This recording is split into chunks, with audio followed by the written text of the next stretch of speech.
नमस्कार दोस्तों, स्वागत है आपका हमारे चैनल पर। आज की बड़ी खबरें, नए साल में किसान होंगे माला माल।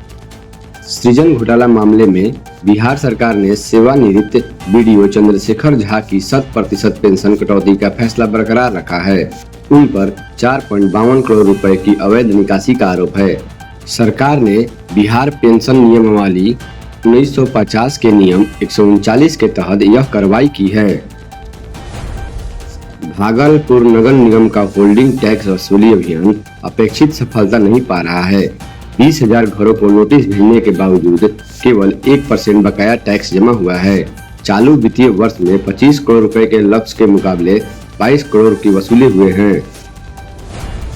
बिहार सरकार दूध उत्पादन बढ़ाने और पशु नस्ल को सुधार के लिए सेक्स सॉकेट सीमेन की उपलब्धता सुनिश्चित कर रही है। 7 निश्चय 3 के तहत digital AI gun, IVF, ETD जैसे उन्नत तकनीकों का उपयोग होगा। इससे गर्भधारण दर में सुधार होगा और अधिक दूध देने वाली गायों की नस्ल विकसित होगी।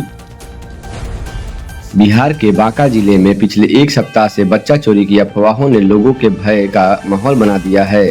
विभिन्न इलाकों में संदिग्धों की भीड़ द्वारा पकड़ा गया और कुछ मामलों में मारपीट भी हुई। पुलिस अधीक्षक ने स्पष्ट किया है कि अब तक बच्चा चोरी का कोई ठोस प्रमाण नहीं मिला है। अक्षरा सिंह ने पवन सिंह पर तीखा हमला बोला है, जिससे भोजपुरी इंडस्ट्री में फिर से विवाद छिड़ गया है। उन्होंने पवन पर 10 जगह मुंह मारने का आरोप लगाया और कहा कि उनका नाम बार बार एक ही शख्स से जोड़ा जाता है। भोजपुर में प्रशासन ने बालू घाट ठेकेदारों की मनमानी पर सख्त कार्रवाई कर संकेत दिया है। करीब 15 करोड़ रुपए का मुद्रांक सह निबंधन शुल्क बकाया रखने वाले 1 दर्जन घाट संचालकों को अंतिम चेतावनी जारी की गई है। होली के मद्देनजर रेल पुलिस ने भागलपुर साहिबगंज जमालपुर रेल खंड पर व्यापक सुरक्षा प्रबंध करवाए हैं। रेल SP उमेश चौधरी ने स्टेशन का निरीक्षण कर संवेदनशील स्थलों को चिन्हित किया है। पथराव रोकने और नशाखुरानी गिरोह पर शिकंजा कसने के लिए पूरी तरह तैयारी की गई है।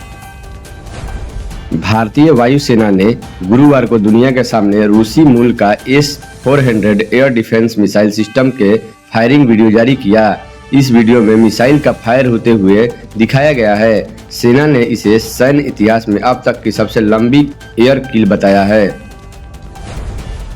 कन्नड़ अभिनेत्री रानिया राव का नाम 102 करोड़ रुपए के सोने की तस्करी मामले में ED के चार्जशीट में शामिल किया गया है।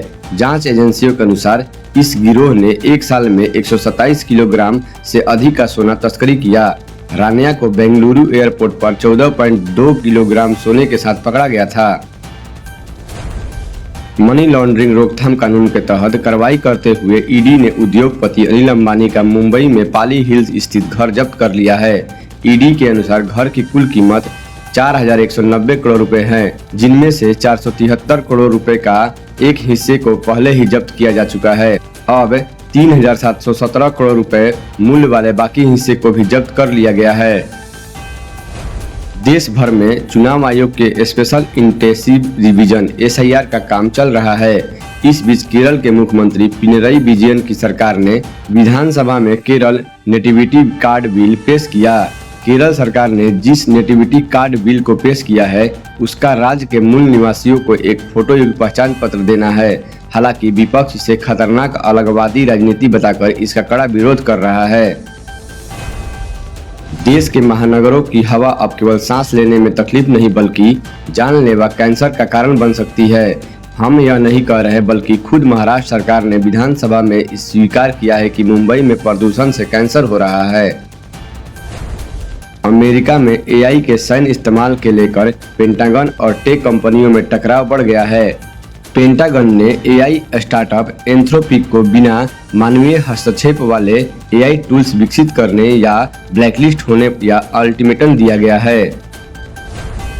राष्ट्रपति ट्रंप ने अपने स्टेट ऑफ द यूनियन संबोधन में अर्थव्यवस्था, निवेश और महंगाई को लेकर कई झूठे वादे किए। उन्होंने $18 ट्रिलियन के निवेश का गलत आंकड़ा पेश किया है।